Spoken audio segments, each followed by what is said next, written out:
السلام عليكم ورحمة الله وبركاته. بسم الله والحمد لله والصلاة والسلام على رسول الله صلى الله عليه وسلم. أما بعد فمرحبا بحبايبي الحلوين مع حكايات عمو محمود. طبعا بنعتذر للمشاهدين، احنا المفروض نطلع 7:30 يعني فحصل ظروف كده فطلعنا 8:10 فتسامحونا يعني. لكن الميعاد الثابت ان شاء الله بتاعنا 7:30 7:30 و5 يعني من 7 ل 8 الا ربع، ما طلعناش 8 يبقى 9 ان شاء الله اكيد يعني. ماشي كده يا حبايبي. طيب نتعرف الاول على حبايبنا الحلوين، كل واحد يقول اسمه. حازم. حازم ايه؟ حازم محمد. اللي جنبك على طول. ها احمد عبد المجيد. اللي جنبك. مصطفى سلمى. ها مهند سامي. يلا اللي جنبك. محمد عبد المجيد. يلا. عمار احمد. عمار احمد. عبد الرحمن احمد. عبد الرحمن احمد. حازم السيد. يلا اللي جنبك. احمد محمد. قول. يلا اللي جنبك. محمد مرزوق. يلا يا حبيبي قول. أبرة مرزوق. قول. حبيبي احمد. يلا اللي جنبك على طول. شيرين احمد. بسمع احمد. يلا اللي جنبك على طول. ميادة محمود. امير عبدين. يلا. هدر محمود. يلا. اسراء السيد. نعم. ندى زباع. نعم. رويد احمد خليل. اللي جنبك. ماجد. ها فاطمة عبد الحليم. طب ادوا بقى المايك اللي في النص هنا عشان يقولوا اسمائهم هم كمان. يلا قول اسم. استاذ مصطفى. اللي جنبك. سارة محمود. اللي قدامك. اديها. حبيبي احمد. حاجه واحده. ادي بقى المايك اللي وراكي خليه معاكم. مرحبا بكم حبايبي، نورتونا وطبعا وحشناكم او وحشتونا الاسبوع اللي فات. معلش كان في ظروف ما قدرتش اجي ان شاء الله، لكن ان شاء الله مع بعض كل يوم سبت الساعه 7:30 7:30 و5 كده ان شاء الله. 8 الا ربع مدني، 8 الا ربع بالملي ان شاء الله، من 8 الا ربع ل 9 الا ربع. ماشي كده مده ساعه على الهواء مع بعض ان شاء الله. والنهارده عايزين نستمتع. احنا هنتكلم ايه عن ايه النهارده؟ حد عارف؟ عن الشجاعة. عن الشجاعه. طيب نخلي عندنا شجاعه ونتكلم عن الشجاعه. طب نصلي على حبيبنا. لا لا لا ده انتوا كده نايمين، عايزين نسمعها كده بصوت عالي. ايوه كده الله يبارك فيكم حبايبي، ده احنا بنتكلم على الشجاعه. طيب تعالوا نبدا الشجاعه بقصه جميله قوي قوي، وهنشوف بقى مجالات الشجاعه وامتى نبقى شجعان وامتى ما نبقاش شجعان، يعني عايزين ايه نتكلم عن الموضوع. تعالوا نبدا بقصه حلوه قوي. في يوم من الايام يا حبايبي كان النبي صلى الله عليه وسلم جزاك الله خير بيدعو الناس، بيقول لهم قولوا لا اله الا الله تفلحوا. انا عايزكم تخشوا الجنه وعايزكم كده تحبوا ربنا وتعبدوا ربنا عشان تخشوا الجنه. كتير يا حبايبي من المشركين وعلى راسهم ابو جهل وابو لهب والناس اللي وحشه ديت ما سمعوش كلام النبي وما رضوش يؤمنوا بربنا سبحانه وتعالى. فالنبي صلى الله عليه وسلم قعدوا بقى يأذوه ويرموا التراب على راس النبي ويحطوا القاذورات على ظهر النبي عليه السلام ويأذوا النبي ويأذوا الصحابه لحد ما يعني ايه النبي تعب منهم جامد. يعني ايه اللي حصل بقى يا حبايبي؟ اللي حصل ان في يوم غزوه بدر طبعا كان بعض المشركين كانوا بيقولوا كلام وحش في حق النبي، يعني بيسبوا النبي عليه السلام ويقولوا انه ساحر وشاعر وكاهن وحاجات كده وحشه عن النبي صلى الله عليه وسلم. ايه اللي حصل يا حبايبي؟ في يوم غزوة بدر، عارفين غزوة بدر؟ غزوة بدر اللي كان المشركين واقفين قدام النبي عليه الصلاة والصحابة، وكانت النصرة مين اللي انتصر في يوم غزوة بدر؟ ها؟ المسلمين، وعلى رأسهم حبيبنا صلى الله عليه وسلم والصحابة اللي كانوا معاه. ايه اللي حصل بقى؟ كان حصل موقف عجيب جدا. في صحابي جميل وجليل جدا اسمه عبد الرحمن ابن عوف. اسمه ايه؟ عبد الرحمن ابن عوف. نقول لي الاسم تاني عشان نحفظه. ها؟ هي دي الاسماء اللي عايزين نحفظها، مش نقعد بقى نحفظ مايكل جاكسون وجون ترافولتا وعبد الحميد باتشان والحاجات ديت، لا عايزين نحفظ اسماء الصحابه عشان يوم القيامه هنقابلهم على حوض النبي ونشرب معاهم من ايد النبي صلى الله عليه وسلم شربة هنيئة مريئة لا نظمأ ما نعطش بعدها ابدا صلى الله عليه وسلم. ايه اللي حصل؟ عبد الرحمن بن عوف واقف في الصف كده فلقى غلامين صغيرين كده قريبين من سنكم كده، تمام؟ عندهم حوالي 10 سنين 12 سنه في الحدود دي كده يا حبايبي. فراح واحد فيهم مكلم عبد الرحمن بن عوف بيقول له ايه؟ بيقول له يا عم هل تعلم ابا جهل؟ انت عارف ابو جهل ده مين؟ عارفه كويس؟ عارف شكله؟ قال له اه. بس انت عايز منه ايه؟ قال له اصلا انا سمعت ان هو بيسب النبي صلى الله عليه وسلم، والله لو شفته هفضل ماسك فيه ومش هسيبه لحد ما واحد فينا يموت، يا انا يا هو. عمركم شفتوا شجاعه اكتر من كده؟ شفتوا حد بيحب النبي بالمنظر ده؟ المهم شويتين عبد الرحمن بن عوف بيقول ايه؟ بيقول واحد تاني مكلمني، وخد بالكم يا حبايبي كل واحد بيكلمه في السر عشان التاني ما يسمعش. ليه؟ لان هو كل واحد عايز يسبق ويقتل ابو جهل قبل ما التاني يقتله. ودول ايه يا حبايبي؟ يعني اولاد صغيرين. جه التاني قال له يا عم تعرف ابو جهل؟ قال له ايوه يا حبيبي. عايز ليه؟ قال له ده انا سمعت انه بيسب النبي صلى الله عليه وسلم، والله لو شفته هفضل ماسك فيه ومش هسيبه لحد ما انا اموت او هو يموت. عبد الرحمن بن عوف بقى فرحان قوي قوي بالاولاد الشجعان دولت اللي بيحبوا النبي صلى الله عليه واله وسلم. عمل ايه يا حبايبي؟ شويتين بدا الجهاد، بدات غزوه بدر، وعبد الرحمن بن عوف بص لقى مين؟ ابو جهل ماشي قدامه، طبعا شكله معروف جدا يعني باين عليه ان هو ابو جهل بجد يعني. شويتين قال لهم تعالوا، شايفين يا حبايبي الراجل اللي ماشي هناك ده؟ قال لهم هو دوت اللي انتوا بتدوروا عليه، ابو جهل ده. الاثنين يا حبايبي راح ماسكين السيوف، والسيف بقى ايه؟ الله اكبر، السيف ما شاء الله حاجه يعني ايه؟ يعني طول الواحد منكم كده سيف كبير. راح ماسك السيف وراح جاري على ابو جهل، ومسكوه ضرب بالسيوف لحد ما خلصوا على ابو جهل. الاثنين فرحانين فرحه بقى ما بعدهاش فرحه، جريوا على النبي صلى الله عليه وسلم، وكل واحد فيهم يقول له يا رسول الله انا اللي دفعت عنك وانا اللي قتلت ابو جهل، الثاني يقول له لا انا اللي قتلته. فالنبي حب يطيب خاطر الولدين، راح قال لهم طب تعالوا انتوا مسحتوا السيوف بتاعتكم؟ قالوا لا لسه. قال طب هاتوا. بص على السفينه حبايبي فلقى عليها الدماء بتاعه ابو جهل، فقال لهم انتوا الاثنين قتلتوه. خدتوا بالكم؟ فكانت فرحه بقى الاثنين فرحانين جدا، كل واحد فيهم بقى راجع بقى لابوه وامه بيقول لهم الحمد لله انا اللي قتلت ابو جهل اللي كان بيسب النبي وكان بيشتم النبي صلى الله عليه وسلم. ده موقف من المواقف الجميله اللي كنا عايزين نبدا بيها كلام عن الشجاعه. تعالوا نشوف موقف تاني جميل قوي، بس قبل ما نقول الموقف الثاني عايزين نعلق على الموقف الاولاني.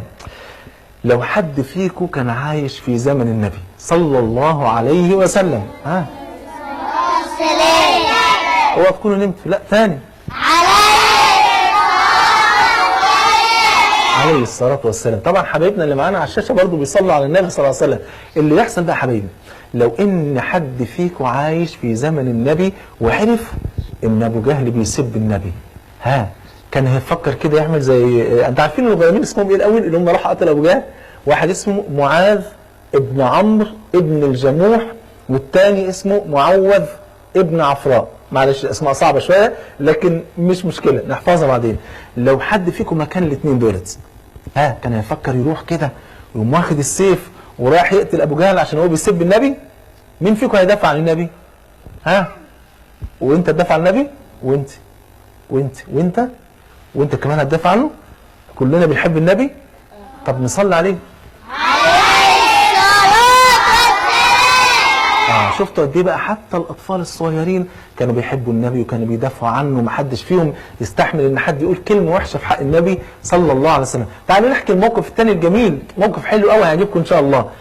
يوم ما النبي حب يهاجر يا حبايبي من مكه للمدينه، تعرفين المشركين قعدوا يؤذوا النبي ويؤذوا الصحابه ويضربوا فيهم ويعوروهم ويطردوهم من بيوتهم. المهم النبي قال للصحابه ايه؟ قال لهم هاجروا للمدينه المنوره اللي هي كان اسمها يثرب ساعتها، قال لهم يلا هاجروا ليثرب ونروح هناك ونقعد هناك بقى ونعيش بقى في امان ونعبد ربنا من غير اذى المشركين. الصحابه هاجروا، وبعد كده النبي عليه الصلاه والسلام راح مهاجر هو لوحده مع مين؟ مع ابو بكر الصديق رضي الله عنه وارضاه. وهو مهاجر يا حبايبي راح منادي على علي بن ابي طالب. على مين؟ علي بن ابي طالب. طبعا كلنا عارفينه طبعا رضي الله عنه وارضاه. قال له علي انا عايزك تنام مكاني الليله دي. ليه؟ اصل المشركين جمعوا نفسهم يا حبايبي وكلهم عايزين يقتلوا النبي في الليله ديت. تخيلوا يا حبايبي كده لو واحد فيكم النبي قال له تعالى يا فلان تعالى نام مكاني عشان المشركين عايزين يقتلوني الليله دي، حد فيكم ينام مكان النبي؟ لا طبعا نام. قلت لا ليه؟ نام مكان، نفدي النبي بحياتنا، ايه المشكله؟ لو النبي قال لي تعالى في ناس عايزين يقتلوني وتعالى اجي انا اتقتل مكانك يا رسول الله صلى الله مع حبيبنا صلى الله عليه وسلم، نفديه بنفسنا ونفديه بكل حاجه صلى الله عليه وسلم. المهم يا حبايبي فجاء ايه اللي حصل؟ اللي حصل ان قال لعلي تعالى نام مكاني وما تخافش. مفيش حد هيقدر يوصل لك ان شاء الله، بس انا عايزك تنام مكاني عشان في امانات المشركين سايبينها عندي، فانا مش عايزهم يقولوا ان انا خدت الامانات وهربت بيها ورحت بيها المدينه. خليها معاك، ولما يجوا ادي لكل واحد منهم الامانه بتاعتك. تخيلوا حبايبي، ابو جهل وابو لهب كانوا اصحاب هما الاثنين، لكن لا يمكن ان ابو جهل يروح يدي الامانه اللي عنده لابو لهب، لان الاثنين يعني ايه، الاثنين يعني ياكلوا مال الغلابه، فاهمين ازاي؟ فالمهم، فكانوا لما حد فيهم يبقى عنده حاجه غاليه كان يشيلها عند النبي صلى الله عليه واله وسلم. ايه اللي حصل يا حبايبي؟ فعلي بن ابي طالب راح رايح وراح نايم مكان النبي وراح متغطي عشان ما حدش يعرف ان النبي خرج. المشركين فضلوا واقفين وبعدين يبصوا جوه كده، ها نايم جوه؟ ايوه نايم جوه، اطمنوا استنوا بس لما الدنيا تضلم كده ونخش نقتله. وهم ما يعرفوش ان اللي نايم جوه مين؟ علي بن ابي طالب رضي الله عنه وارضاه. شويتين يا حبايبي كان النبي طبعا خرج ومشي ورايح بقى في طريقه للغار، وبعد كده يقعد في الغار 3 ايام، وبعد كده يطلع على المدينه المنوره. شويتين يا حبايبي وبداوا يخشوا على سيدنا علي عشان يشوفوا يعني النبي ويشيلوا الغطا ويقتلوا النبي عليه السلام. ايه اللي حصل يا حبايبي؟ فجاه بيشيلوا الغطا لقوا مين؟ علي بن ابي طالب. ايه ده، ايه اللي منامك هنا؟ قال لهم النبي امرني ان انا انام هنا. امال هو راح فين؟ النبي خرج. يا طب وايه اللي حصل؟ طب خدوا الامانات بتاعتكم الاول وبعدين نبقى نتكلم. فالمهم فعلا ما قتلوش سيدنا علي بن ابي طالب وسابوه، لكن كان موقف جميل جدا وفيه شجاعه عاليه جدا ان علي بن ابي طالب ينام مكان النبي صلى الله عليه وسلم، وهو عارف انه ممكن يتاذى رغم ان النبي طمنه، بس حتى لو النبي ما طمنوش برضه هو كان مستعد يفدي النبي بحياته صلى الله عليه وسلم. طب حبايبي تعالوا نشوف مع بعض ايه المجالات اللي ممكن يبقى فيها شجاعه المسلم. ايه المجالات اللي ممكن يبقى فيها الشجاعه؟ على سبيل المثال الشجاعة في الحروب، في الجهاد في سبيل الله، صح كده؟ تعالوا نشوف أمثلة كده جميلة من غزوات النبي عليه السلام والصحابة، ونشوف قد إيه كانت الشجاعة بقى في حياة الصحابة وفي حياة النبي صلى الله عليه وسلم، بس بعد ما نصلي على حبيبنا عليه الصلاة والسلام. النبي عليه السلام حبايبي كان أشجع الناس، كان أشجع واحد في الدنيا دي كلها هو النبي صلى الله عليه وسلم، لدرجة ان الصحابة كان لما يشتد الحرب قوي والدنيا يعني تبقى صعبة كده كانوا كلهم يستخبوا في مين؟ يستخبوا ورا النبي صلى الله عليه وسلم ويداروا ورا النبي، كان هو اللي يقف في اول صف صلى الله عليه وسلم. الصحابة برضو كان في منهم ناس شجعان جدا، وهديكم امثلة حلوة قوي قوي. في غزوة احد يا حبايبي تعرفين ان النبي عليه السلام قال للرماة اللي كانوا واقفين فوق الجبل، قال لهم ما حدش فيكم يتحرك من فوق الجبل. كانوا كام واحد يا حبايبي من الرماة؟ حد عارف؟ ها؟ كانوا 50. كانوا 50 واحد من الرماة اللي هم معاهم السهام والنبل بتاع السهام ده. فكان ايه النبي عليه السلام قال لهم خليكم فوق الجبل، اوعوا حد يسيب الجبل وينزل خالص، ماشي كده؟ فالمهم هم لقوا النبي عليه السلام انتصر في بدايه الامر هو والصحابه، فقالوا خلاص بقى بداوا يجمعوا الغنائم، قالوا خلاص الغزوه انتهت، فراحوا نازلين. نزل 40 يا حبايبي وفضل 10 فين؟ فوق الجبل. خالد بن الوليد ساعتها كان لسه مشرك، ما كانش اسلم. اول ما شاف المنظر قال بس نلف من ورا الجبل ونرجع لهم وننقض عليهم ونقتلهم، وده اللي حصل. جاب بقى المشركين ولفوا من ورا الجبل يا حبايبي وانقضوا على الصحابه وهم بيجمعوا الغنائم، قتلوا 70 واحد من الصحابه. وبعد ما قتلوا 70 حبوا يقتلوا مين؟ يقتلوا النبي صلى الله عليه وسلم. ايه اللي حصل؟ فراح النبي منادي على الصحابه. جاله كم صحابي يا حبايبي؟ فاهميني كده؟ فاهميني كده مش فاهميني؟ حد في حاجه صعبه؟ جاله 9 يا حبايبي. ال9 دولت كان منهم 7 من الانصار و2 من المهاجرين. المهم وقفوا كلهم يدافعوا عن النبي يا حبايبي صلى الله عليه وسلم، واتقتلوا كلهم. اتقتل ال7 اللي هم الانصار، وفضل 2 من المهاجرين اللي هم سعد بن ابي وقاص وطلحه بن عبيد الله. سعد بن ابي وقاص النبي راح مديله النبال بتاعته، النبال اللي بيرمي بيها السهام ديت، قال له خليها معاك يا سعد، ارمي سعد فداك ابي وامي، انت بقى ارمي على المشركين السهام ديت وايه واقتلهم.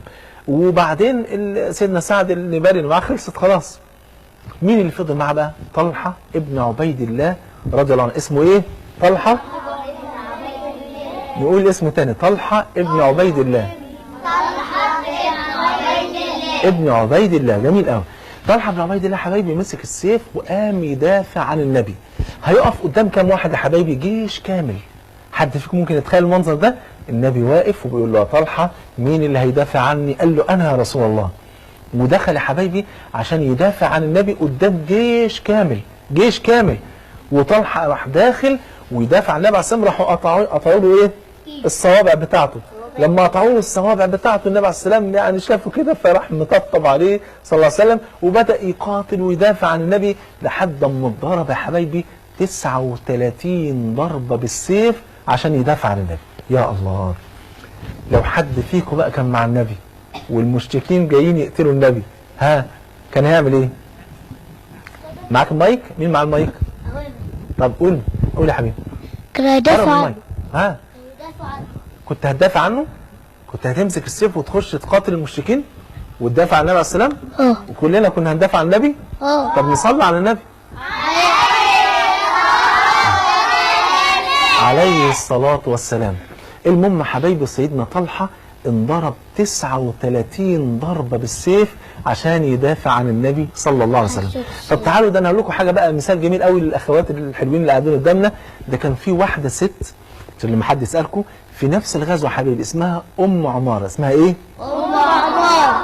ام عمارة دول يا حبايبي لما لقت الصحابة بيجروا من ارض الجهاد قالت بس انتوا بتفروا عن النبي وسايبين النبي، طب حد يديني السيف بتاعه. راحت واخده السيف من واحد من الصحابه وقفت تدافع عن النبي. امراه ست واقفه تدافع عن النبي، انضربت 12 ضربه بالسيف، من ضمنها ضربه قطعت جزء من اللحم بتاع الكتف. تخيلوا يا حبايبي، وهي واقفه تدافع عن النبي صلى الله عليه واله وسلم. شفتوا قد ايه بقى شجاعه الصحابه رضي الله عنهم وارضاهم. طب مين تاني من الشجعان بقى مش من زمن الصحابه، من زمن التابعين؟ سيدنا صلاح الدين الايوبي اللي كان المسجد الاقصى كان مأسور في ايدي الصليبيين، وصلاح الدين الايوبي يا حبيبي راح واخد الجيش وطالعين وما شاء الله وحرر بيت المقدس من الصليبيين واسترد المسجد الاقصى. نسال الله عز وجل ان يرده الينا مره اخرى. طب معانا اتصال حبايبي. السلام عليكم. وعليكم السلام ورحمة الله وبركاته. عليكم السلام ورحمه الله وبركاته. ازيك يا عم الشيخ؟ يا اهلا حبيبي. بحبك في الله. احبك اللي زحتني فيه، ربنا يخليك. اسمك ايه؟ انا اسمي عبد الله. انا المفروض اكون في البرنامج بس ابي تعبان شويه. الف سلامه على ابيك. ادعيله. ربنا يشفيه ويعافيه يا رب العالمين. ابي عاوز اكلمك. هنستناك السبت الجاي يا عبد الله. عليكم السلام ورحمه الله وبركاته. ازيك يا سيدنا؟ يا اهلا وسهلا. الله يبارك في عمرك. شفاك الله وعافاك. الله يعزك واياك يا سيدنا، ربنا يشفيك ويعافيك ويجعله في ميزان حسناتك. امين يا رب العالمين. لقينا الحلقه الماضيه نعم وقدر الله ما شاء فعل. سامحني والله انا كنت مريض الاسبوع اللي فات والله. شفاك الله وعافاك ونسال الله ان يجعله في ميزان حسناتك. ربنا يبارك فيك. وانا عارف مجهودك كبير وعظيم في الدعوه، ونسال الله ان يجعله في ميزان حسناتك. امين يا رب العالمين. الدنيا ربنا يخليك ويبارك فيك. ان شاء الله على العهد بقى عبد الله وعبد الرحمن سياتوا ان شاء الله. في انتظارك يوم السبت اللي جاي، ويا ريت بقى خلي عبد الله وعبد الرحمن يحضروا لنا كده قصتين جمال يجي يحكموا هنا في الدرس. طيب حضرتك الموضوع هيكون عن ايه ان شاء الله؟ والله احنا ممكن يعني هو لسه ما حضرناش موضوع ايه رايك يكون عن القدس؟ طيب حاضر. طب عموما اخونا مدني اظن حبيبي عارف الحلقه اللي جايه هتكون ايه ان شاء الله. هو يقول لحضرتك دلوقتي في الكنترول. الله المستعان. هو في ولدين معانا يوسف وصهيب ما شاء الله يجوا باذن الله. هم كام واحد كده؟ هم كده 4، عبد الله وعبد الرحمن ويوسف. طب خلي دول في حلقه والاثنين التانيين في حلقه عشان في معانا جم الحلقه اللي فاتت الماضيه ورجعنا تاني. طيب كنا من بعيد يا شيخ. يعني خلي 2 الحلقه الجايه و2 الحلقه اللي بعدها ان شاء الله. عينينا حاضر. نكمل حبايبي. نصلي على النبي. كان من ضمن المشاهد الجميله برضه للشجاعه حبايبي. فاكرين يا حبايبي، طبعا انتوا ما حضرتوش الايام ديت لكن سمعتوا عنها. فاكرين نصر العاشر من رمضان السادس من اكتوبر لما الجنود عندنا هنا في مصر هزموا اليهود؟ فاكرين؟ حد عارف الموضوع ده؟ هزموهم بقى هزيمه منكره بقى وما شاء الله، وكان عندنا اسرى واتقتل عدد كبير من اليهود. نسال الله عز وجل ان ربنا يخلص الدنيا من اليهود. قولوا امين. طب معانا اتصال. السلام عليكم. السلام عليكم. وعليكم السلام ورحمة الله وبركاته. ازيك يا رينا؟ وعليكم السلام. عامله ايه؟ الحمد لله. كويسه يا رينا؟ عندك كام سنه يا رينا؟ 6 سنين. ما شاء الله 6 سنين؟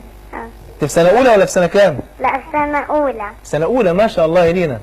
طيب يا رينا عايزينك تيجي تنورينا ان شاء الله الدرس اللي جاي وتحضر لنا كده قصه حلوه كده جميله. ماشي. ماشي؟ ايه رايك في موضوع الشجاعه يا لينا؟ ماشي. حلو موضوع الشجاعه؟ يعني انت لو كنت عايشه في عهد النبي ولقيتي واحد داخل عشان يقتل النبي كنت هتدافع عن النبي؟ بتحب النبي قوي يا لينا؟ طب صلي على النبي عليه الصلاة والسلام. ربنا يبارك فيك. انا مستنيكي يوم السبت اللي جاي. ماشي؟ عشان لو اخويا محمد عايز يكلم حضرتك. طيب هاتي محمد. طيب قال لي محمد الناصر. السلام عليكم. ازيك يا شيخ؟ محمد ده؟ انت نايم يا محمد ولا هتنام؟ انا الحمد لله. ازاي اخبارك يا محمد؟ الحمد لله. انت عندك كام سنه؟ قال لك المرة الجاية. لسه ما اتولدتش؟ لا انت عندك كام سنه طيب؟ هنيجي احنا الاثنين يا شيخ. تعالوا انتوا الاثنين. يلا ربنا يبارك فيك يا رب. ماشي حبايبي، نكمل حبايبي. نصلي على النبي عليه الصلاه والسلام. كمان من ضمن المظاهر الشجاعه الجميله بقى في ارض الجهاد يا حبايبي الاطفال فلسطين. حد فيكم شاف نشرات الاخبار كده وطفل فلسطيني ما شاء الله ماسك حجر في ايده وواقف قدام اليهودي؟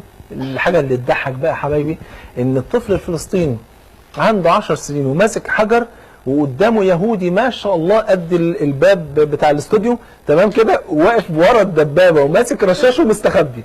شفتوا قد ايه الشجاعه؟ سبحان الله. اطفال فلسطين قولوا يا رب يعني ربنا يكرم اخواننا في فلسطين ويكشف عنهم الكرب ده يا رب العالمين. طيب بصوا على الهوا كده في صوره دبابه هم بيجاهدوا وانتوا قاعدين يا حبايبي ما تقوموش. في صوره كده على الشاشه اهي وهم اطفال فلسطين هم ما شاء الله، واليهودي هو مستخبي ورا الدبابه رغم ان هو معاه رشاش بس برضه مستخبي ورا الدبابه يعني. اقعدوا يا حبايبي اقعدوا ما شاء الله. ماشي حبايبي كده. نكمل بقى مجالات الشجاعه. مجالات الشجاعه في مجالات ثانيه كتيره جدا. تعالوا نشوف شجاعه المسلم في الشارع. شجاعته في الشارع يكون شجاع ازاي في الشارع؟ يعني على سبيل المثال ممكن حضرتك تبقى ماشي في الشارع ومره واحده تلاقي واحده بتصرخ. ايه اللي حصل؟ اصل واحد لص حرامي يعني سرق الشنطه بتاعتها وجري منها. نعمل ايه في الوقت ده يا حبايبي؟ نتصرف ازاي؟ اديلها المايك. فين المايك الثاني؟ ايوه اديلها المايك. نساعدها نساعدها. ايوه نقبض على الحرامي ونوديه للقسم او ننادي الضابط اذا كان واقف ضابط نناديه. نتصل بيه على الموبايل. نتصل بالضابط على الموبايل. فكرتيني بواحد بخيل. شقته ولعت راح مد المطافي رنه وقفل تاني. طيب معانا صوره برضو لبتوع المطافي اهو. ده كده مطافي؟ لا مش مطافي، ده كده الحرامي اهو. تمام صح كده؟ ده ده ايه ده؟ كده حرامي. ده يا حبايبي واحد راجل ماشي في الشارع فبياكل موز وبيرمي القشر في الشارع، فالطفل ما شاء الله عنده شجاعه فبيقول له يا عم ما يصحش كده، ما ترميش الموز في الشارع عشان كده حرام، عشان ممكن الناس تتزحلق كده في الشارع. صح ولا لا؟ صح. دي شجاعه ولا مش شجاعه؟ شجاعه. ما اجيش انا بقى ايه او انا ماشي في الشارع واكل الموز واروح ايه قال بس في واحد جاي اهو اروح رامي له الموزه يقوم هو متزحلق واقعد اضحك عليه. تعالوا نشوف بقى بتاع المطاف اهو. ما شاء الله من الشجاعه برضه يا حبايبي ان برضه لما يكون مثلا حصل حريقه في مكان او في بيت فرجل المطافي ما شاء الله شجاع جدا. خليكم انتوا قاعدين تتفرجوا على الشاشه دي ماشي. فرجل المطافي ما شاء الله شجاع وبيدخل وسط النار وينقذ الناس اهو. شايفين هو شايل الطفل ما شاء الله طالع بيه. شجاعه ولا مش شجاعه؟ شجاعه. وبرضه من صور الشجاعه الجميله برضه الحلوه قوي لما بنلاقي ضابط شرطه بيجري في الشارع ورا واحد حرامي او لص او واحد ضرب حد او واحد مجرم عمل اي حاجه وبيجري وراه وبيجيب الحرام عشان ايه؟ عشان ياخد منه الحاجات اللي اتسرقت ويسجنه. صح كده؟ شجاعه ولا مش شجاعه؟ شجاعه. برضه من ضمن الصور الحلوه اللي انت كنت جايب صوره ايه دلوقتي يا مدني؟ واحد في الشارع عربيه خبطته مثلا وانت مش معقوله هتسيبه، رحت ماشي قدام العربيه ورحت جايبه تمام ورحت موديه المستشفى. وممكن كمان بقى في حاجه ثانيه، ممكن يكون لسه العربيه اصلا هتخبطه ورحت انت بقى بشجاعتك كده رحت لاحق وواخده من قدام العربيه وانقذته من الموت. دي شجاعه ولا مش شجاعه؟ شجاعه. احنا بقى عايزين صور الشجاعه الجميله ديت اللي في الشارع. طب بلاش ده كله، في صوره ثانيه جميله وانت ماشي في الشارع حبيبي وفجاه لقيت واحد مش واخد باله وكان هيقع في الحفره، رحت انت ايه واخده وشده قبل ما يقع في الحفره، او هو وقع خلاص في الحفره والناس خايفه تنزل تجيبه، فانت رحت نازل ومدد له حبل ورحت مطلعه. شجاعه ولا مش شجاعه؟ شجاعه. عايزين بقى الصور الجميله ديت يا حبايبي. طيب مثلا على سبيل المثال افترض ان انا ماشي فلقيت عربيه مولعه او شقه مولعه ومحدش واخد باله، اعمل ايه في الوقت دوت؟ اتصل ببطاقه المطافي. صح؟ طب انا ما اعرفش نمر بطاقه المطافي، اعمل ايه؟ اتصل بالدليل، اتصل ب 140. السلام عليكم لو سمحت نمره المطاف عشان عندنا حريق، خد النمره، راح متصل على طول الحقونا في حريقه في المكان الفلاني. فدي شجاعه عشان ننقذ الناس قبل ما يتحرقوا، او العربيه قبل ايه؟ قبل ما يتحرق. طيب عايزين نشوف برضو صور تانية يا حبايبي من صور الشجاعه. صورة تانية من صور الشجاعه. شجاعه في البيت. ازاي اكون شجاع في بيتي؟ اقعدوا يا حبيبي، اقعدوا كويس. قول يا حبيبي، اديله مايك. قول. لما اكون شجاع في بيتي هكون لما حد يهجم على بيتي امسكه واديله البوليس. جميل ما شاء الله. افترض ان حضرتك او حضرتك مره واحده كده جاي تصحى من النوم الساعه 2 بالليل او 3 بالليل، فجاه لقيت حرامي نازل من شباك المطبخ. اعمل له ايه في الوقت ده؟ طيب اديها المايك. خد المايك، اهو المايك اهو. طيب اي مايك؟ اخده. هتاخد الحرامي كده؟ قلت له تعالى لو سمحت يا ممكن اوديك الاسم يعني نتفسح مع بعض؟ ولا هتقول له ايه؟ امسكه واديه البوليس على طول كده وهو هيمشي معاك بالسهوله دي كده؟ لا. طيب حد تاني عنده راي؟ طب اديله المايك، ادي المايك هنا، اديله المايك. هتصل بالبوليس وبعدين يجي يمسكه. بالظبط، ده حل. لان انت كطفل صغير مش هتقدر تمسك الحرامي، تمام؟ مش هتروح تقول له بعد اذنك يا عم لو سمحت يعني ايه، يعني استاذنك بس ادخلك السجن 6 شهور كده يعني ماشي كده. طب معانا اتصال. السلام عليكم. السلام عليكم. السلام عليكم. عليكم السلام. مين الرايق ده؟ السلام عليكم. السلام عليكم. عليكم السلام ورحمه الله وبركاته. ازيك يا وسام؟ الله يسلمك. عامل ايه يا حبيبي؟ الحمد لله. عندك كام سنه؟ عندي 9 سنين. عندي 9 سنين ما شاء الله. ربنا يبارك فيك. سنه كام يا حبيبي؟ انا بنت مش ولد. انا مش واخد بالي والله يا وسام. اصل وسام اسم رجل واسم بنت، فمعلش ربنا يبارك فيك. قولي لي وسامه ماشي عشان ابقى عارف. ربنا يبارك فيك يا وسام. طيب وسام عندك قصه حلوه كده للشجاعه؟ قصه حلوه للشجاعه؟ طب لو ما عندكيش قصه حلوه للشجاعه، احنا كنا بنسال دلوقتي لو جيتي صحيتي في البيت الساعه 2 بالليل. الرسول سيدنا علي.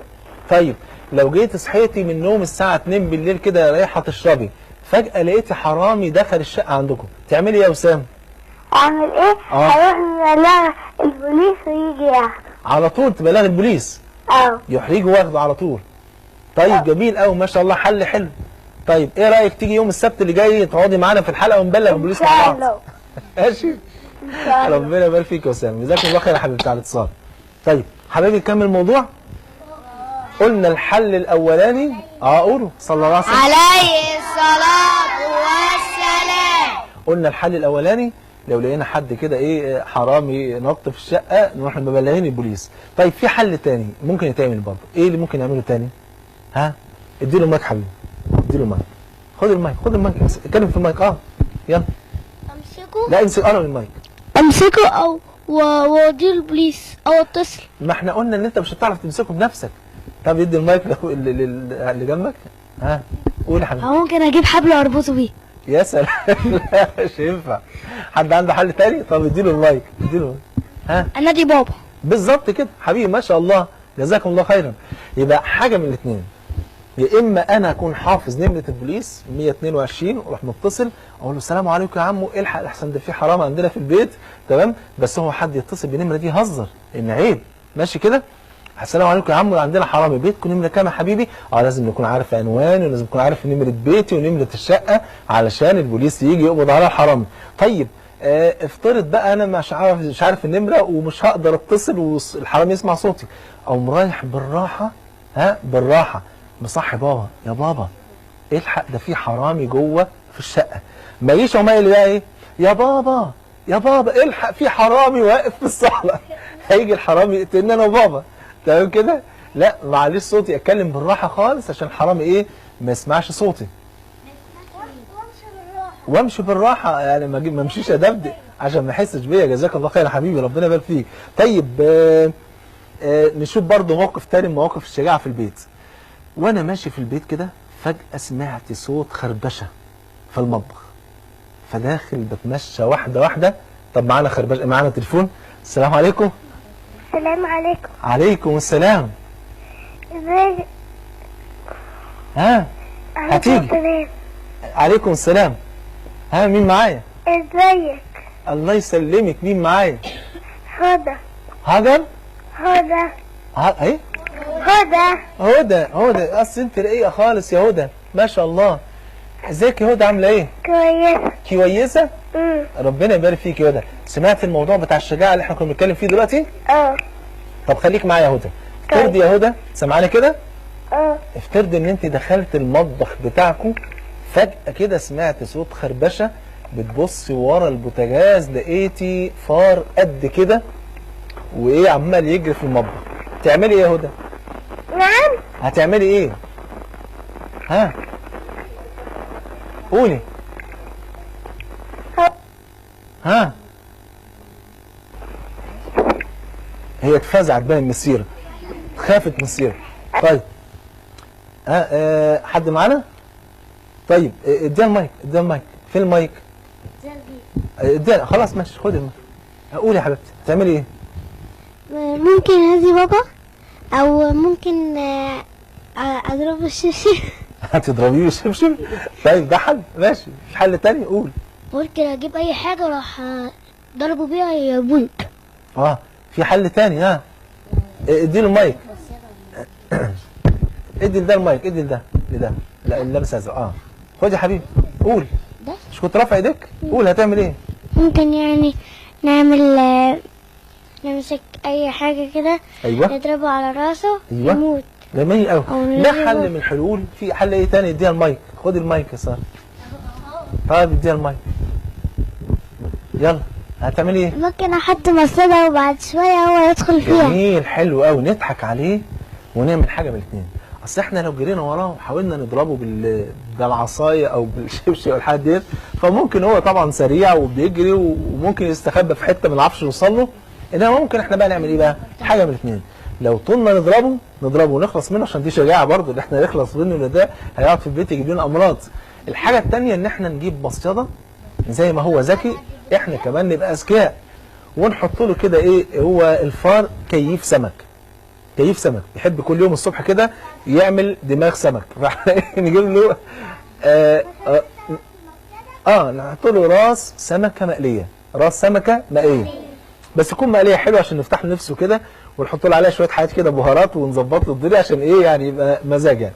ونعلقها له جوه في المصيده ونحطها له في ركن من اركان المطبخ.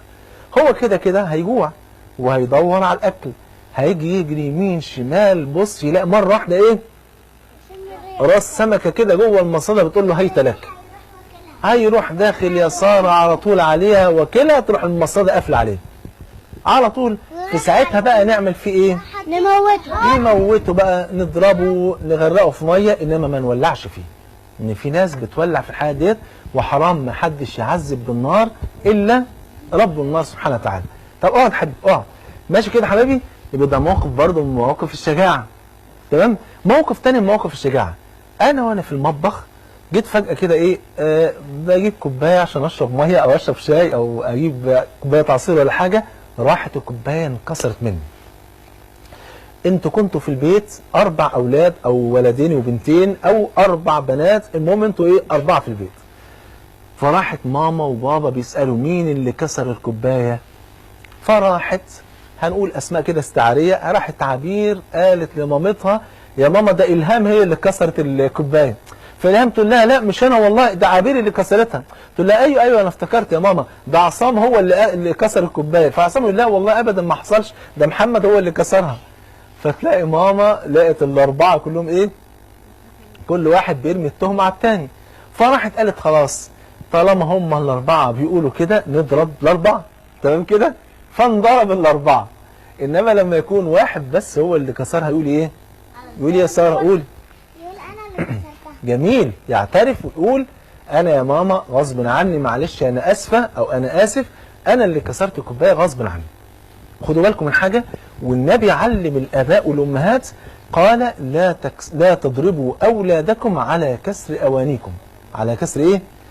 ان احنا ما نضربش ابني كسر كوبايه، وقع طبق كسره، يعني دغدغ طقم اكروبال، جزاه الله خيرا بارك الله فيه، كسر النجفه، دغدغ التلفزيون ربنا يبارك في عمره ما قصر.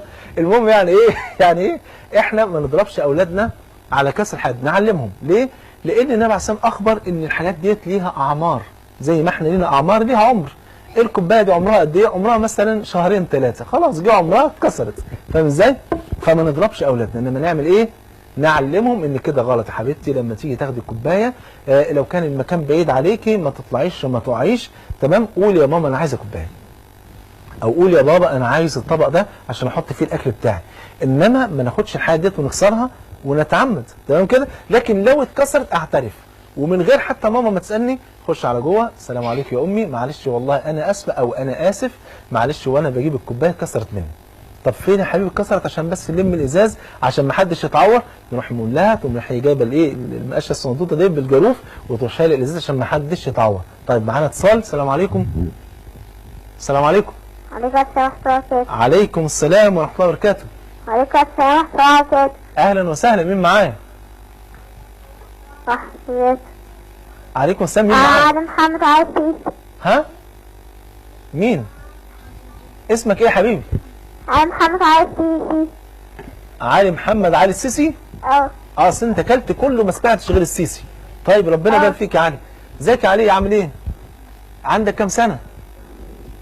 الحمد لله. عندك الحمد لله، بارك الله فيك، ما شاء الله. ما شاء الله. طيب ده انت 5 سنين. 5 سنين، ربنا يبارك فيك يا حبيبي. تيجي تنورنا عليه ان شاء الله الحلقه اللي جايه، وتحضر لنا قصه حلوه كده جميله ان شاء الله عشان نسمعها منك يوم السبت اللي جاي، ماشي؟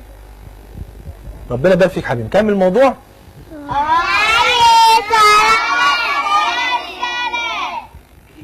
لا لا لا ما كانتش حلوه. ايوه كده يا شباب الاسلام، ما شاء الله. كده عم ميدان بيقول لكم حلوه كده، ربنا يبارك فيكم يا رب. طيب تعالوا نشوف الموقف اللي احنا قلنا عليه. قلنا يبقى انا لو عملت غلطه اعترف على نفسي ان انا عملت غلطه، ودي شجاعه يا حبايبي، شجاعه ان انا يا امي اللي غلطت وعملت كده ومعلش وان شاء الله مش هتتكرر مني تاني. طب تعالوا نشوف انواع الشجاعه تانيه. لو انا ماشي في الشارع ولقيت واحد بيشتم جار من جيراني الطيبين، او واحد بيلعب، بعض الاولاد يعملوا ايه؟ يقعدوا يلعبوا كوره في اوقات ما ينفعش حد يلعب فيها كوره. بعض الاولاد بيلعبوا كوره بعد الفجر، او بيلعبوا كوره بعد الظهر، ما ينفعش. لما نعوز نلعب كوره يا حبايبي نروح فين؟ النادي. نروح النادي نلعب فيه كوره، او نروح بعض الحدائق الجميله كده نلعب فيها وننبسط. انما ما اجيش العب بقى في الحوش بتاع البيت، ما العبش فوق سطوح البيت، ما العبش في الشارع واقعد ازعق واصرخ، والكوره تخبط في العربيات ونكسر الازاز وتترمي عند الجيران، وممكن يكون جاري واقف في البلكونه بيتاوب تقوم الجوره نازله ببقه، فيعني ايه؟ نعمل مشكله ولا حاجه، تمام كده؟ وبعدين ممكن كمان مش الكوره اللي تنزل بقى كده، يعني ممكن واحد بيلعب كوره فبيشوطها، راح الحذاء اتقلع مع الكوره، فالحذاء نزل في حته والكوره نزلت في حته، فنعمل مشكله، تمام كده؟ فاحنا ايه؟ اول ما الاقي حد بيعمل كده في الشارع وعامل هيصه كده، اقول لا حبيبي ما ينفعش تلعب كده عشان الجيران ما يزعلوش، وعشان ننصحه، صح كده؟ نقول له ايه بقى يا حبايبي؟ ادينا المايك يا ساره، اديله المايك. نعمل ايه يا حبيبي؟ اديله المايك. طيب اديله المايك، نعمل ايه؟ اقول له ما تلعبش هنا في الوقت ده، روح النادي والعب او في حديقه. انت بتلعب في الشارع ولا ما بتلعبش في الشارع؟ لا مش بلعب في الشارع. احسن حاجه كده جميل يا حبايبي، عشان ما يصحش احنا نلعب في الشوارع ونعمل هيصه وزيطه والناس مش عارفه تنام، في ناس. طيب ادينا المايك يا حبيبتي، ادي الصنطوطه اللي قاعده دي، اديها المايك يا ساره، اديها المايك بسرعه. يلا خد يا حبيبتي الصنطوطه دي، عايز تقول ايه؟ ها جميل قوي والله، ما قصرت، ربنا يبارك في عمرك. شفت بقى الكلام الجميل اللي هي ما قالتوش؟ ها طيب يبقى احنا ده احنا لما نعوز نلعب في النادي، نلعب في حديقه كده عامه، انما ما نلعبش تحت الجيران ونقعد نعمل لهم هيصه ونعمل زيطه في ناس عايزه تنام، في ناس عايزه تذاكر، في ناس عايزه تتصل بينا. يلا السلام عليكم. السلام عليكم. ازيك يا مريم؟ ازيك يا شيخ؟ انا ام هاجر. انت ام هاجر؟ ازيك يا شيخ محمود؟ ربنا يبارك فيك. ربنا يكرمك كل خير يا رب على المسلمين يا رب. الله يخليكم، ربنا يحفظك يا ام رب. هاجر ومريم ان شاء الله يسلموا على حضرتك. حاضر حبايبي، الصوت يا حبايبي عشان نسمع هاجر ومريم. عليكم السلام. مين معايا؟ انا. ما هو في هاجر وفي مريم. انت مين؟ انا مريم. انت مريم. ازيك يا مريم؟ ازيك؟ الله يسلمك. ها؟ بحبك في الله. حبي ربنا يبارك فيك. حبك اللي ضحكتني فيه، ربنا يخليك يا حبيبتي. عندك كام سنه يا مريم؟ عندي 6 سنين. 6 سنين ما شاء الله. هاجر معاك بقى. هتيجي الحلقه اللي جايه ولا مش هتيجي؟ السلام عليكم. عليكم السلام. ازيك يا هاجر؟ الحمد لله. عامله ايه يا حبيبتي؟ عندك كام سنه؟ عندي 10. 10 سنين. انا بحب وانت يوم السبت اللي جاي تاخدي مريم في ايديكي وتجي لنا ان شاء الله وتنورينا وتحضر لنا قصتين حلوين انت ومريم عشان تيجي تحكوا هنا. حاضر يا شيخ. ماشي؟ انا موافقون؟ بحبك في الله. طيب ربنا يبارك فيك يا حبيبتي، يحفظك يا رب يعني، وتنورونا ان شاء الله يوم السبت الجاي. يلا حبيبي نكمل. ده الصوت بتاع هنا. طيب لا تاني. تعالوا نشوف نصيحة ثالثة أو مجال ثالث أو رابع من مجالات الشجاعة. من مجالات الشجاعة اللي احنا لما نكون في المدرسة بقى، لقيت واحد زميلي عمال بيكسر في الإزاز بتاع المدرسة، أو بيكسر في الدكة اللي قاعد عليها، أو عايز يضرب واحد زميله، نعمل له إيه؟ ها؟ خد المايك الأمورة دي، هات المايك على طول، وصلنا بسرعة. يلا. لم يعمل هذا مرة أخرى. أنصحه بما أن لم يعني بما إن وحيث إذن. طيب ربنا يبارك فيك يا حبيبي. صح، ننصحه بذوق كده باللين، نقول له يعني ما يصحش كده، ودي مدرستنا واللي احنا لازم نحافظ عليها وناخد بالنا منها، وما نكسرش الازاز بتاعها، لان في بعض التلاميذ شويه كده ايه عندهم نشاط زائد، فطول ما هو قاعد عمال يضرب في زميله وياخد السندوتشات بتاعته ويضرب في اللي قدامه ويشخبط على السبوره ويتريق على المدرسين ويكسر الازاز ويعمل هيصه في الشارع وينط من فوق سور المدرسه والكلام ده. بعضهم بيعتبر دي شجاعه. ينفع واحد مسلم ملتزم ينط من فوق سور المدرسه؟ لا. امال يعمل ايه؟ ها؟ مره بسال طفل صغير بقول له ينفع طفل مؤدب كده ينط من فوق سور المدرسه؟ قال لي لا طبعا يا استاذ. قلت له ما يعمل ايه؟ قال لي يهرب من تحت الباب. طبعا لا ده ينفع ولا ده ينفع، صح كده؟ ما ينفعش ان انا اهرب من المدرسه واسيب المدرسه، ليه؟ المدرسه دي بروح اتعلم فيها وبعرف فيها الحاجات الجميله بتاعت العلم علشان اطلع بقى مهندس كبير. بالظبط، ممكن اطلع دكتور، ممكن اطلع مهندس، اطلع مدرس، ها؟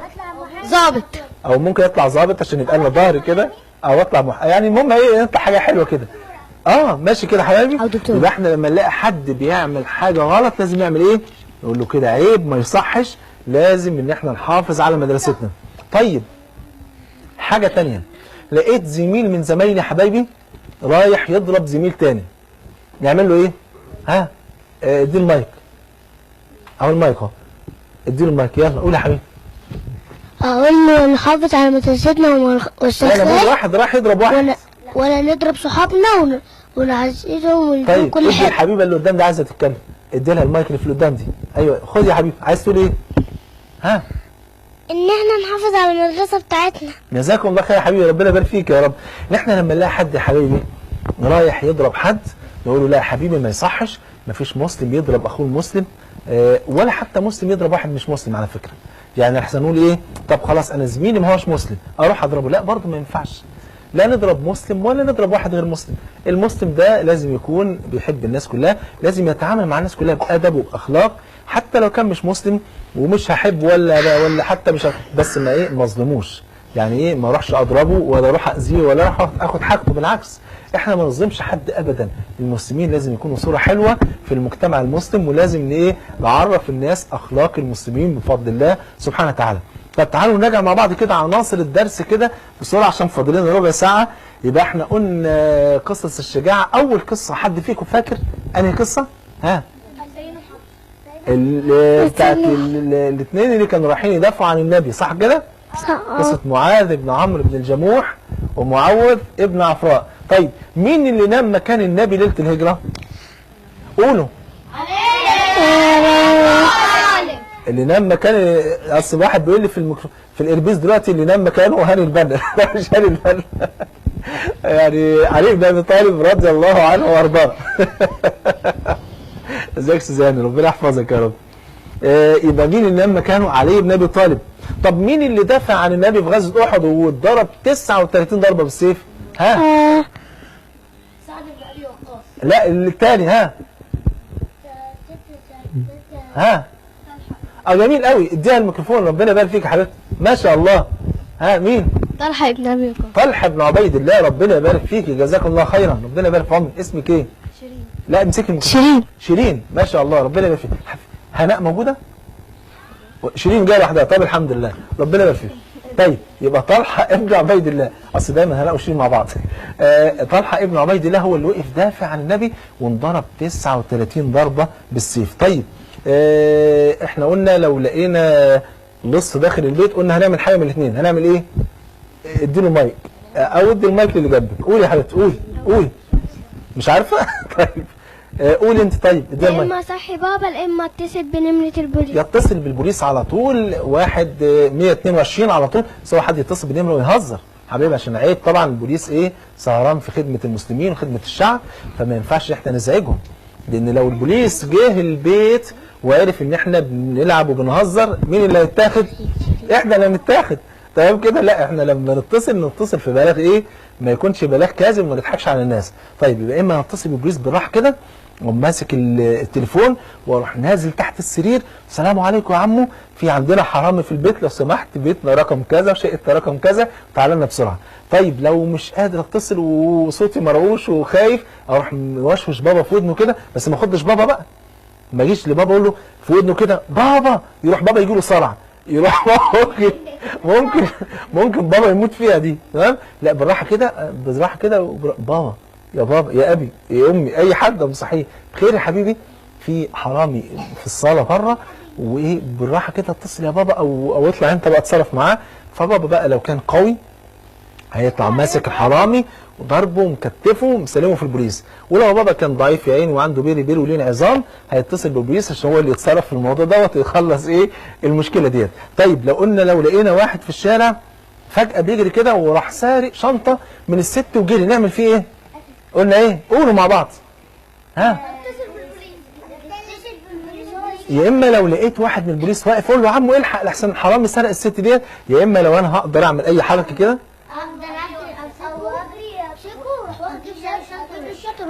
حلو جميل، لو لحقت اخد منه الشنطه تمام اروح ايه يعني.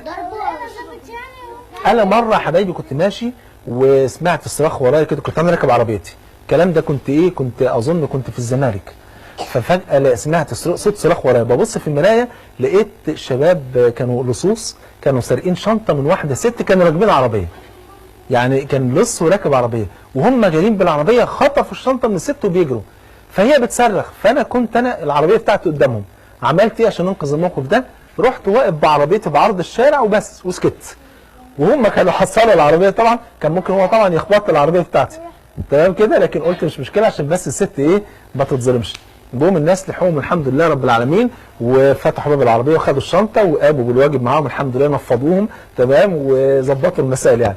طيب قلنا من ضمن الشجاعه في المدرسه، حد فاكر؟ ها؟ اديها المايك. ها؟ ان انا احافظ عليها. أيوة. وما كسرش ازازها. لو حد بيكسر ازازه نقول له عيب كده، ما يصحش، دي مدرستنا لازم نحافظ عليها، صح كده؟ ولو لقيت حد عايز يضرب التاني نقول له ما تضربوش. نقول له عيب ما يصحش تضرب حد تاني، صح كده؟ طيب حبايبي طب اقعدوا بقى خلاص. طيب قلنا الشجاعه بقى مع النفس، ودي اخر حاجه، ان انا لما اكون غلطت وعملت حاجه اعترف. طيب افترض انا في الفصل وانا واقف في الفصل حبايبي، وفجاه وانا مش قصدي خالص، وانا في الفصل وايه وبفتح الدكه بتاعتي راحت مكسوره، والمدرس بيسال اعمل ايه؟ طب نأجل الاجابه بعد الاتصال ده. اقعدوا يا حبايبي. السلام عليكم. السلام عليكم. سلام عليكم السلام ورحمه الله وبركاته. السلام عليكم ورحمة الله وبركاته. عليكم السلام، اهلا وسهلا. بحبك في الله يا شيخ. ربنا يخليك حبيبي. اسمك ايه؟ ها اسمك ايه؟ أنا اسمي علي. علي؟ اه. طيب علي عندك كم سنه يا حبيبي؟ أنا عندي 9 سنين. 9 سنين. تيجي تنورنا الحلقه اللي جايه يوم السبت ان شاء الله بإذن الله. وان شاء الله تحضر لنا كده قصه جميله تيجي تحكي لنا يوم السبت الجاي. ماشي علي؟ ربنا يبارك فيك يا حبيبي. فاضل لنا قد ايه منها دلوقتي؟ شيخ 3 دقايق. طيب يا حبيبي قول. أختي الصغيرة عايزة أتكلم حضرتك. خليها تسلم عليا. أختي الصغيرة عايزة أتكلم حضرتك. خليها تكلمني. خد يا فايز. السلام عليكم. عليكم السلام ورحمه الله وبركاته. ازيك حبيبتي؟ اسمك ايه؟ عليكم. عليكم السلام ورحمه الله وبركاته. أنا بحبك في الله يا شيخ. ربنا يخليك يا حبيبتي ويبارك فيك يا رب. اسمك ايه؟ اسمك ايه؟ أنا اسمي فايز. مريم؟ ما شاء الله يا مريم. عندك كام سنه؟ 8 سنين. 8 سنين. ربنا يخليكي. تيجي انت وعلي ان شاء الله يوم السبت 8 اللي جاي. سنين. تيجي السبت الجاي تنورونا وتحضروا لنا كده قصتين جمال تيجي تحكوهم ان شاء الله في الدرس. ماشي؟ طيب جزاكم الله خير يا مريم. يا حبايبي احنا فاضل لنا بالظبط 3 دقايق. ها؟ طيب مش مشكله. بص يا حبايبي قبل ما نخلص الحلقه عايزين مع بعض كده ندعي ل حبيبنا الصغنطوط عمر ابن اخونا الاستاذ وسام رئيس قناه الحكمه، عشان مريض وفي المستشفى بقاله فتره كبيره، فندعي له ونقول امين. نقول اللهم اشفي عمر وسام. يلا مع بعض. اللهم اشفي عمر وسام. تاني مره. اللهم اشفي عمر وسام. ثالث مره. اللهم اشفي عمر وسام. ربنا يبارك فيكم حبايبي. ودايما كده مع بيننا وبين نفسنا كده ان شاء الله ندعي له ان ربنا يشفيه، عشان بقاله 3 اسابيع في غيبوبه كامله وعنده نزيف في المخ. ربنا يا رب يشفيه ويشفي كل اطفال المسلمين ويشفي كل مرضى المسلمين. واحنا النهارده كان حلقتنا بعنوان الشجاعه. كانت حلوه ولا مش حلوه؟ حلوه ولا ملتوته؟ حلوه.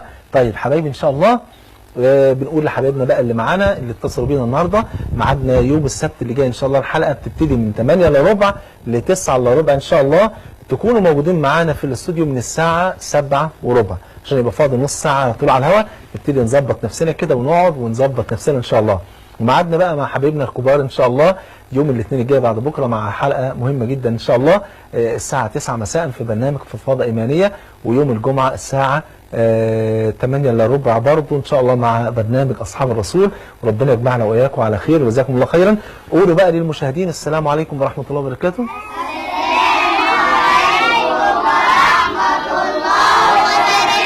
جزاكم الله خيرا حبايبي الحلوين وكل عام وانتم بخير وسبحانك اللهم وبحمدك اشهد ان لا اله الا انت استغفرك واتوب اليك وصلى الله على نبينا محمد وعلى اله وصحبه وسلم والسلام عليكم ورحمه الله وبركاته. اي خير يا حبايبي.